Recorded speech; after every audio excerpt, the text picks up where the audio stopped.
Hey friends, what's up?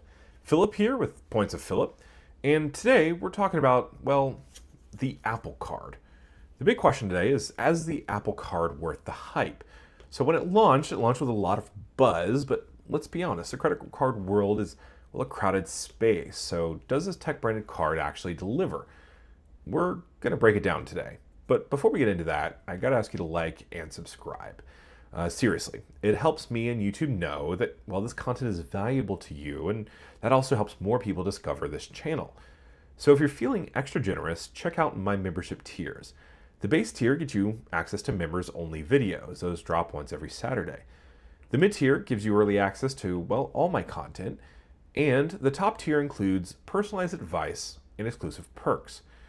Okay, so future Philip here, I had to break in because between the time that I was recording this video and, well, now, it was kind of revealed through the Wall Street Journal that essentially, well, Chase was kind of a top contender to take over the Apple Card. So currently, it's actually held by Goldman Sachs, and they're trying to get out of the credit card business, though. They recently offloaded their GM Rewards card to Barclays, and so that actually is kind of interesting. And, well, you may want to take a look at some of the other videos I did that mentioned that, but essentially, basically Goldman Sachs has said that the current agreement with Apple Card ends in 2030, but they would be okay if Apple were to find someone else to take over the card. And so that's going to be interesting to see what happens with that. But right now, essentially what we're learning is that Chase is essentially engaged in deep level talks with Apple to try to take over the Apple Card. And so, well,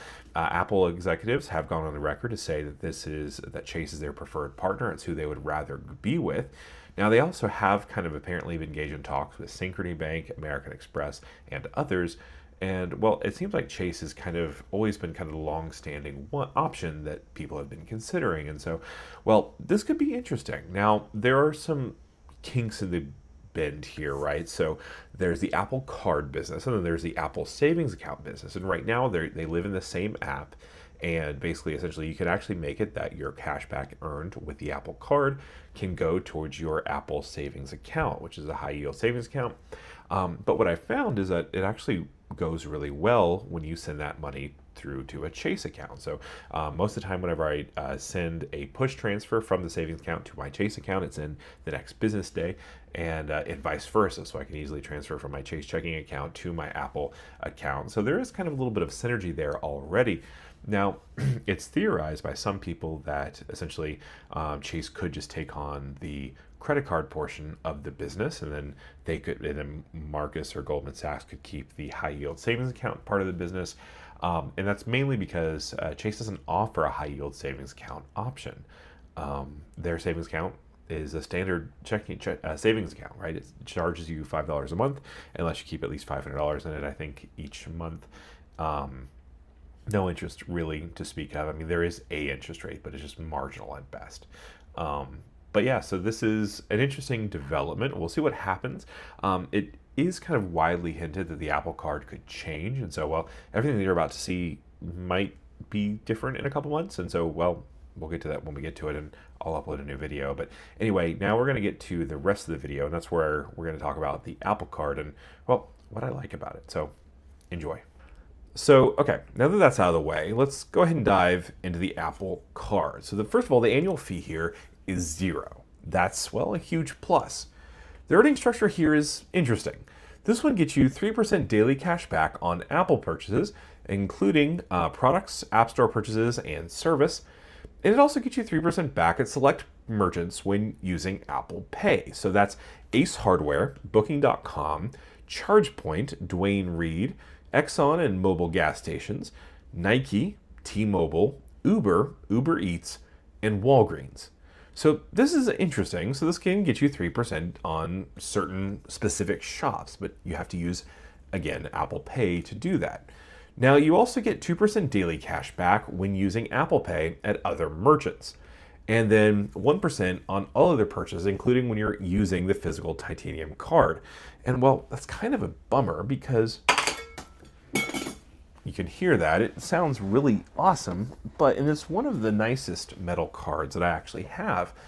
but I actually can't use it because it punishes you for using the titanium card, which is kind of sad. But now that we're getting into the nitty-gritty on how to earn with the Apple Card, I wanted to discuss the main way that I'm able to keep track of all of my credits and perks of my premium travel cards. And well, that's Max Rewards Gold. So Max Rewards is an app that allows me to track all of my credit card accounts, and well, there's a lot of them. And then I'm also able to track credits and coupons I've used so far this month. It also tells me which card to use at which store based on how I can work to maximize point earnings. So I can use my Gold subscription to activate all of my Amex Chase and Citi offers, and that way I don't have to think. I just use my card at the place that has an offer, and it's applied as soon as the bank confirms that I have met the requirements. So I was able to save $200 off a trip to the Waldorf Astoria in Orlando last year because Max Rewards actually activated an offer with American Express on my green card that I actually didn't even know about. So imagine my surprise when I woke up the next day to see that $200 statement credit. Well, I felt like $1,000,000. So right now, I've worked with the wonderful people at Max Rewards to help my viewers save on their first year subscription to Max Rewards Gold. So if you use the code Phillip at checkout, or if you click the link in the description below, you can save 3 months off your annual subscription. Additionally, if you just want to try it out for yourself, you can also get a 7-day free trial. So happy swiping, and now let's take a look at the rest of the perks of the Apple Card. So first of all, we got to talk about the app. So for the key perk here, the beginner-friendly interface is really awesome. There is an easy to understand spending tracker in the Wallet app as well. And well, this app actually helps you kind of learn how to avoid credit card interest. And that's kind of a big deal. You also get 24/7 text support and convenient customer service. You just kind of text, and most of the questions that I've had have gone away with that.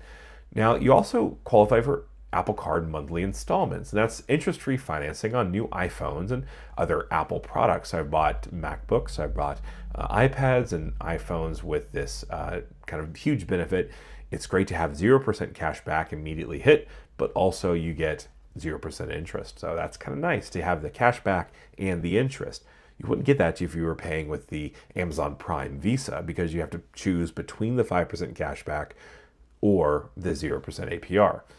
Now, the big downside here is that there's currently no welcome bonus, but that can change. There's recently been targeted bonuses of $200 or $150 in the last few months. And so if you do see a sign-up bonus, or if you are targeted for one of those, well, that's kind of a great deal. Okay, so here's the deal. The Apple Card kind of positions itself as being a great daily card with all the earnings on Apple Pay. So let's examine its competitors to see if that claim rings true. So I'm going to actually compare this card to a lot of the catch-all cards. And well, so the reason why I'm calling it a catch-all card is because if you use it as intended, which is on your Apple Wallet, this is a 2% card on, well, anything you use it from. And a lot of places do use Apple Pay now. So let's put this card up against some of the other catch-all cards. Now, there's the Citi Double Cash card that comes with no annual fee, but you also earn $200 cash back after you spend $1,500 on purchases in the first 6 months of account opening. Now, here's the thing. This bonus will be fulfilled as 20,000 thank you points, which can be redeemed for $200 cash back. Or if you have the Citi Strata Premier, you can actually transfer those points to there and then actually transfer that out to other transfer partners with Citi. Now, you also get, they do have some special APR offers usually on this card as well. And so that can be nice if you have, let's say, a balance transfer, or if you're making a large purchase that you want to finance over time. Now, this card gives you 2% cash back on everything. No stipulations. That comes in the form of 1% cash back when you make that purchase, and then additional 1% when you actually pay that bill off. And so 1 + 1 = 2, right? Let's take a look at the Chase Freedom Unlimited. So this also has no annual fee. It also comes with a $200 cash back offer, and then you have to spend $500 in the first 3 months from account opening in order to make that spend, right? Now, this also comes in the form of Chase Ultimate Rewards points, which you can redeem for 1 cent per point, Or you can also transfer that to the Chase Sapphire Preferred if you have that as well. And that allows you to transfer out those points to, say, Southwest or United or even Hyatt if you want to stay at a really nice hotel stay on those points. Now, this one here is interesting because it gets you 3% on dining and drugstores. So it's a catch-all card that has higher categories. And if you are someone who has to go to the drugstore quite a bit, or if you are someone who goes out to eat, this isn't a bad card to hold. You also get 5% cash back on travel booked through Chase Travel. But the kicker here is you get 1.5x on all other purchases.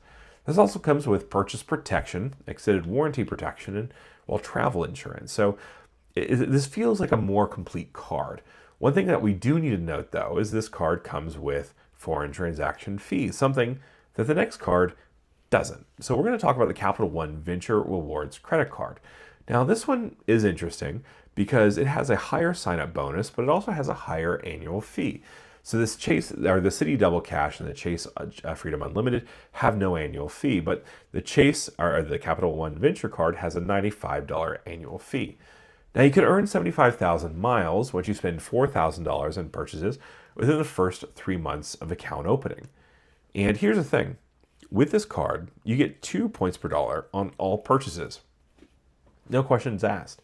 Now, those come in the form of venture miles. And, well, the best value for those are when you actually transfer those out to the transfer partners with Capital One. Primarily, I've only used for Air Canada Aeroplan for booking United flights.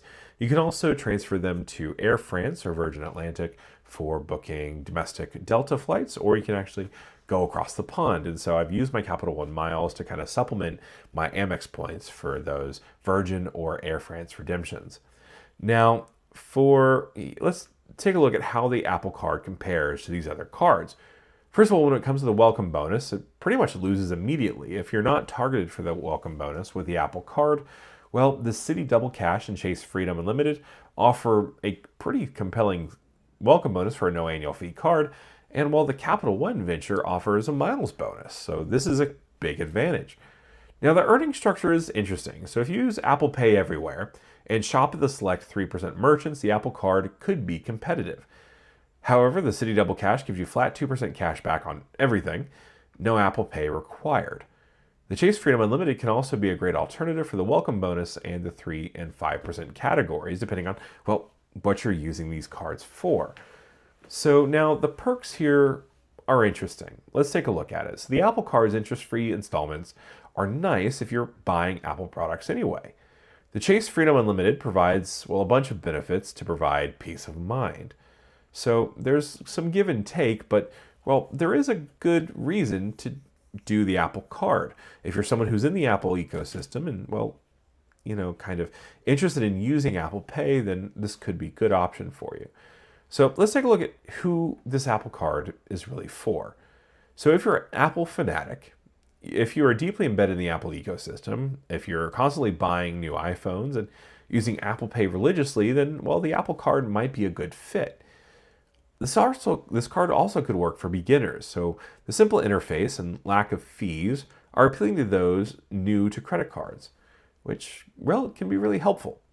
Now, here's the thing. If you're also someone who doesn't want an annual fee, the Apple Card's greatest strength is the fact that it doesn't have an annual fee, and you can also qualify for 0% APR. So let's take a look at the verdict here. The Apple Card isn't a bad card, but it's kind of far from the best. If you're not already invested in the Apple ecosystem, there are better cards out there that offer a welcome bonus, better rewards, and more flexibility. For the average person, the Citi Double Cash or the Chase Freedom Unlimited offer greater value for that no annual fee. So let me know in the comments below. Do you have the Apple Card? What's your experience been like? What are some other options that we should be considering? I'd love to hear your thoughts. Thanks for watching, and I'll see you on the next one. Until then, take care and keep earning those points. I'm out.